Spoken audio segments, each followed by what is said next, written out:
অনেক বছর বাদে তোর সাথে দেখা হলো। তা তো হবেই, গ্রামে একদমই আসিস না। যাই হোক, তোর বাড়ির খবর পেয়েছিস? বাড়ি গেছিলি? না, এই তো যাব। ট্রেনটা 1 ঘন্টা লেট করিয়ে দিল। জলদি যা। কেন বলতো ভাই? আমি এমনিতেই গ্রামে আসতাম কদিন বাদে, কিন্তু আজ সকালবেলা হঠাৎ কাকিমার পীড়াপিড়িতে বাধ্য হয়ে আসতে হলো। কদিন ধরে জেঠুকে ফোনে পাচ্ছি না।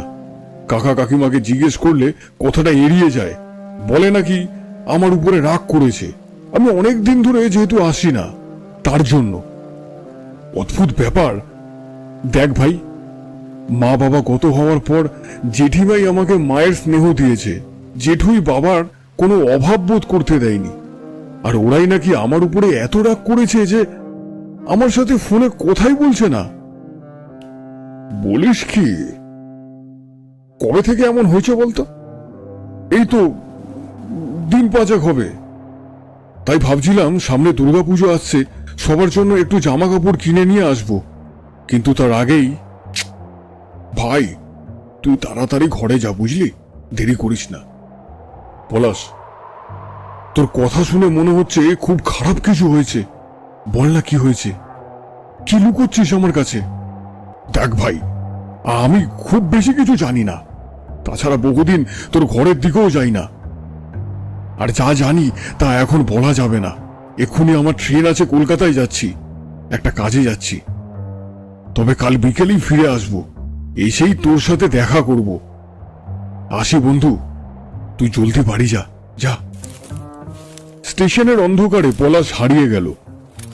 আমি বটতলার টোটো স্ট্যান্ডের দিকে পা বাড়ালাম। যাবে নাকি দাদা? কোথায় যাবেন? এই দাসপাড়ার ভেতরে। যাব, কিন্তু ভেতরে যাব না, বাইরে রাস্তার পাশে নামিয়ে দেবো আপনাকে। ওখান থেকে হেঁটে যেতে হবে। এত রাতে অত ভেতর থেকে প্যাসেঞ্জার পাবো না। বাড়িও তো ফিরতে হবে নাকি? ঠিক আছে ঠিক আছে, চলুন।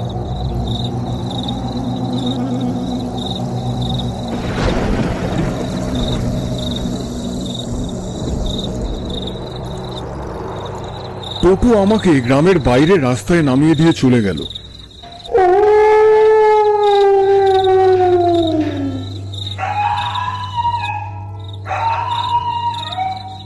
গোটা গ্রামটাই নিস্তব্ধ।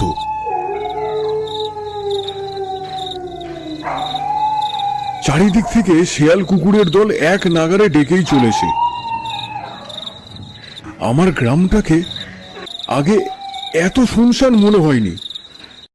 সবাই এত তাড়াতাড়ি ঘুমিয়ে পড়েছে দেখে অবাক লাগছে। হয়তো গ্রামের লোকেরা এখনো তাড়াতাড়ি ঘুমিয়েই পড়ে। বৃষ্টিটা একটু ধরেছে, এটাই রক্ষে। আর কিছুটা এগোলেই আমার বাড়ি। কি জানি কি অপেক্ষা করে আছে আমার জন্য।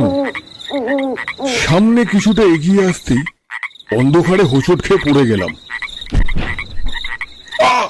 বাপরে বাপ! পায়ের মধ্যে সাংঘাতিক ব্যথা পেলাম। সারা গায়ে কাদা লেগে গেছে। সুকু, ও সুকু, এদিকে তাকা বাবু। চমকে উঠলাম একটা আকস্মিক ডাকে। চারিদিকে তাকিয়ে খুঁজতে থাকলাম। এ খুব চেনা গলা আমার। আমি জানি এটা কে। জেঠু, তুমি কোথায়? তোমায় দেখতে পারছি না কেন? এইদিকে তাকা খোকা, আমি এখানে। দূরে ছাতিম গাছের তলায় আধো আলো আধো অন্ধকারে জেঠুকে দেখতে পেলাম। শোন সুকু, তুই ঘরে যাস না বাবা, ওখানে তোর বড় বিপদ। যাস না। বিপদ? কিসের বিপদ? আর তুমি এত দূরেই বা দাঁড়িয়ে আছো কেন? সুকু, তুই এখানে কি করছিস? কাদায় পড়ে গিয়ে জামা কাপড় নোংরা করে ফেলেছিস যে। কাকা তুমি? ওখানে জেঠু দাঁড়িয়ে ছিল। ছাতিম গাছের দিকে তাকিয়ে দেখি ওখানে কেউ নেই। কোথায় দাঁড়িয়েছিল জেঠু? ওই তো ওখানে ছিল, হঠাৎ কোথায় চলে গেল। তুই ঠিক দেখেছিলি ওখানে দাদা দাঁড়িয়েছিল? হ্যাঁ, যেমন তোমায় দেখছি তেমনই স্পষ্ট দেখেছি। তোর কোথাও ভুল হচ্ছে খোকা। আজ 2 দিন হলো দাদাকে কোথাও খুঁজে পাওয়া যাচ্ছে না। মানে? পাওয়া যাচ্ছে না মানে? হ্যাঁ, ও হঠাৎ দুদিন আগে সকালে উঠে দেখি তোর জেঠু আর তোর জেঠিমা কোথায় চলে গেছে। পুলিশকে জানিয়েছি, ওরা ওদের কাজ চালিয়ে যাচ্ছে, বুঝলি? আরে বাবা, আমি একটু আগে যে দেখলাম জেঠুকে। ওটা হয়তো তোর ভুল হয়েছে বাবু। শহরে থাকিস, গ্রামের অন্ধকারে এতদিন পর এলে এরকম একটু হয়। চল চল, ঘরে চল। কাকু যেন একটু জোর করেই আমাকে ভুল প্রমাণ করে বাড়ি নিয়ে গেল। তাছাড়া কাকুর হঠাৎ এত স্নেহ দেখে আমার একটু অবাকই লাগছে, কারণ ছোট থেকেই কাকু কাকিমা আমাকে ঠিক সহ্য করতে পারতো না। অন্ধকার পথে কাকুকে অনুসরণ করে এগিয়ে চললাম। ঠিক আমাদের পেছনেই আমাদেরকে অনুসরণ করছিল একটা কালো ছায়া। তা আমরা কেউ টের পেলাম না।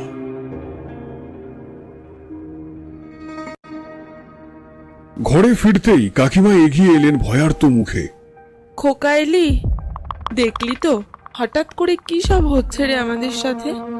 আমরা কার কি ক্ষতি করেছি কে জানে। ভগবান আমাদের সাথেই কেন এমন করলো রে খোকা। এখন তুই আমাদের একমাত্র সম্বল। আমার বড় বিরক্ত লাগছিল, জানি না কেন। এই কাকা কাকিমার হঠাৎ এত দরদ দেখে আমার বিরক্ত লাগছে। এরা কেউই আমাকে সহ্য করতে পারতো না। হাহ, আজ হঠাৎ কি হলো এদের কে জানে। যা বাবা যা, আগে হাত মুখ ধুয়ে খেয়ে নিয়ে শুয়ে পড়। যা, যা করার কাল সকালে করতে হবে। এখন একটু ঘুমা দিকিনি। এটাই বুদ্ধিমানের কাজ হবে। এদের অভিনয় আমি আর বেশিক্ষণ সহ্য করতে পারবো না।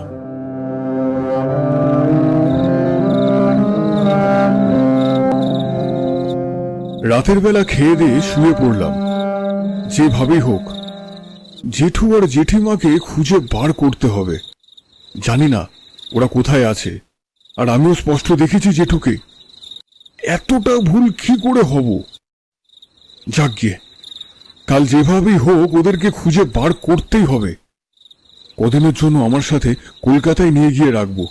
আমার সাথে থাকলে ওদের মন খুব ভালো হয়ে যাবে। বলি কি, আজ রাতেই নাকি কাল রাতে? আমার মনে হচ্ছে আজ রাতেই এর ভবলীলা সাঙ্গ করে দাও। কিন্তু সদ্য এলো তো, গ্রামের লোকরা সন্দেহ করতে পারে, বুঝেছো? হ্যাঁ, ঠিকই বলেছ। দুদিন অপেক্ষা করে নি, তাই তো নাকি? তুমিও একটু কষ্ট করে নাও, আর মাত্র কটা দিন, তারপরে পুরো সম্পত্তি আমার আর তোমার, মানে আমাদের মানিকের, বুঝলে? ভাবলেই ভালো লাগছে। আস্তে আস্তে, মানিক শুনে ফেলবে যে।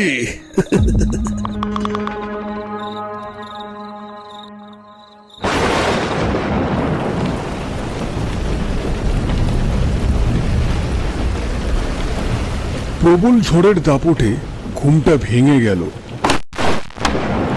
জানলার কপাটটা পুরো পুরো দুলে উঠছে। উঠে গিয়ে বন্ধ করতে গেলাম। জানলার কাছে গিয়ে বাইরে চোখ পড়তেই দেখলাম একটা কালো ছায়া ঝোপের আড়ালে কোথায় যেন লুকিয়ে পড়ল। ধুর, ঘুমের চোখে ভুল দেখলাম। যা।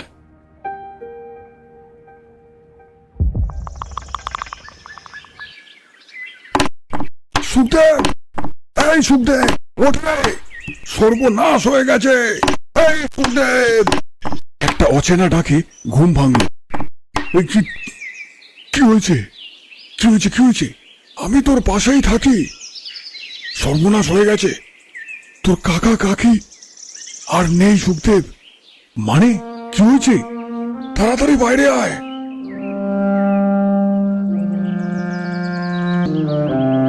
বাইরে গিয়ে আমার কথা বন্ধ হয়ে গেল। দেখলাম প্রধান দরজার সামনে নিম গাছটায় কাকু কাকিমার দেহ ঝুলে আছে। কি করে হলো এমন? কাকু কাকিমা, কোথায় গেলে তোমরা? নিজেকে সামলে নিয়ে পেছনে ফিরে দেখি কাকুর ছেলে মানিক মাথায় হাত দিয়ে বসে আছে। ওকে সামলানো দরকার। আমি ওর কাছে গেলাম। কি সব হয়ে গেল? এত ভালো পরিবারটা চোখের সামনে পুরো শেষ হয়ে গেল। চলো চলো, দেহ সৎকারের ব্যবস্থা করি, চলো, নয়তো অনেক দেরি হয়ে যাবে, বুঝলে।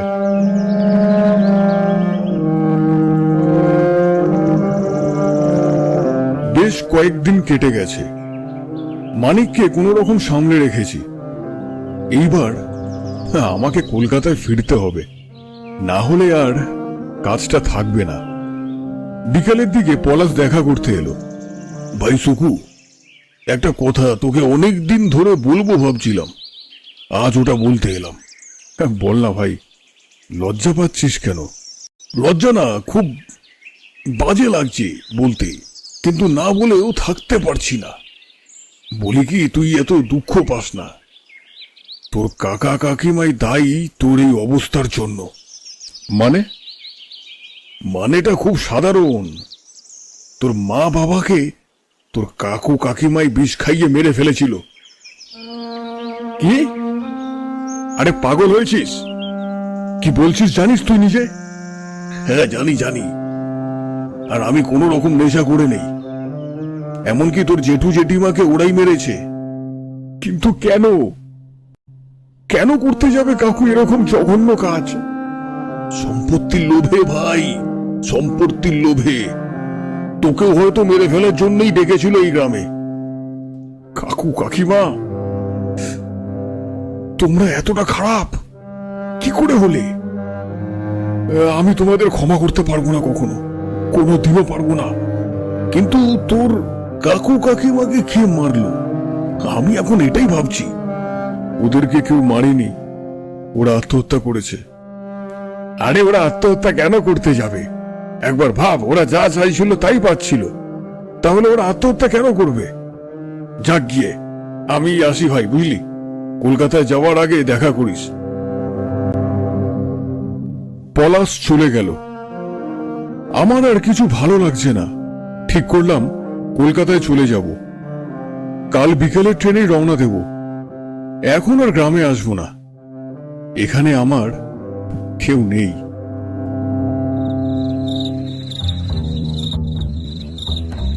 রাত গভীর হয়েছে, কতক্ষণ ঘুমিয়েছিলাম জানি না। হঠাৎ সুকু, ও সুকু, ওঠ বাবা, তোর সাথে কথা আছে। ওঠ বাবা, ওঠ। কে কে কে কে? একটা অচেনা ডাকে ধর্মড়িয়ে উঠে বসলাম। জানালা থেকে চাঁদের আলো এসে পড়েছে দেওয়ালের কোণে। সেই দিকে তাকিয়ে আমার রক্ত ঠান্ডা বরফে পরিণত হলো। জেঠু এসে দাঁড়িয়েছে ঘরের কোণে। সুকু বাবা, ভয় পাস না আমায়। আমি তোর কোনো ক্ষতি করতে আসিনি বাবু। তোকে গোটা কথা জানাবার ছিল, তাই এলাম। তোকে জানিয়ে আমার আত্মার শান্তি হবে। কি কথা জেঠু? তোর কাকু আর কাকিমাকে নিয়ে কখনো আক্ষেপ করিস না। ওরা তোকে মারবে বলেই এখানে ডেকে এনেছিল। সেটাই তোকে সেদিন রাতে বলার চেষ্টা করেছি, কিন্তু তোর কাকা চলে এসেছে। কিন্তু কেন? ওরা কেন এতটা নিষ্ঠুর হবে? লোভ, লোভ, বুঝলি, লোভ। এটা যখন কাউকে চেপে ধরে তার আর নিস্তার নেই। একমাত্র নিজের ক্ষতি করেই তবেই থামে। শুধু তুই নোস, তোর মা বাবা, এমনকি আমাকে আর তোর জেঠিমাকেও ছাড়েনি ওরা। তুই সেদিন রাতে স্টেশনে একটা ভিড় দেখলি না? ওটা আমাদের দেহই ছিল। প্রথমে আমাদের বিষ খাইয়ে দেয়, পরে আমাদের দেহ রেল লাইনে ফেলে রেখে আসে, যাতে মনে হয় আমরা রেলে গলা দিয়েছি।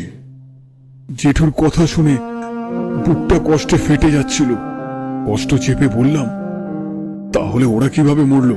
কিছুক্ষণ জেঠু চুপ থেকে বলল, ওরা মরেনি, ওদের মেরেছি। ওদের পাপের শাস্তি ওরা পেয়েছে। তুই যখন সেই রাতে ঘুমিয়ে পড়লি তখন ওরা তোকে জানে মারার পরিকল্পনা করছিল। ভাবছিলাম হালকা করে যাব ওদের ওপর থেকে, কিন্তু এই পরিকল্পনা শোনার পর আর থাকতে পারলাম না। রাতের অন্ধকারে ওরে বাবারে, ওরে বাবারে, কে? আহ, ছাড়, ছাড় আমায়, কে? দাদা ছাড় আমায়, ছাড়। তুই কোথা থেকে এলি? ছাড়, লাগছে আমার। আমাদের মারার সময় মনে ছিল না, তাই না? আমাদের কতটা কষ্ট হবে। তোকে ছেলের মতো করে মানুষ করেছিলাম, কুলাঙ্গার বেরোলি একটা।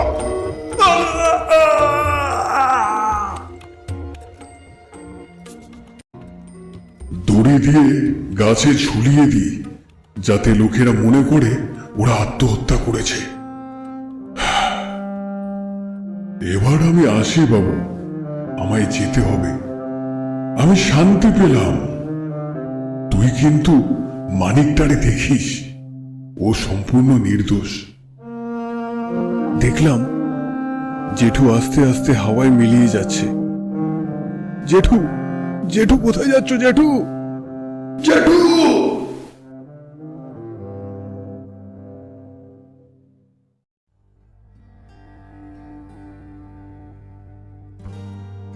তোরা কি আর গ্রামে আসবি না ভাই? কেন আসবো না? কদিনের জন্য ভাবছি মানিককে আমার সাথেই রাখি। অনেকদিন বাদ এই গ্রামে পুরোপুরি চলে আসার পরিকল্পনা করছি। তুই ততদিন একটু দেখিস ভাই বাড়িঘরগুলোকে। এখানে তুই ছাড়া আর কাকে বিশ্বাস করব বল? দূর, তুই নিশ্চিন্তে যা ভাই, আমি সব সময় তোর সাথেই আছি। চললাম ভাই, ভালো থাকিস।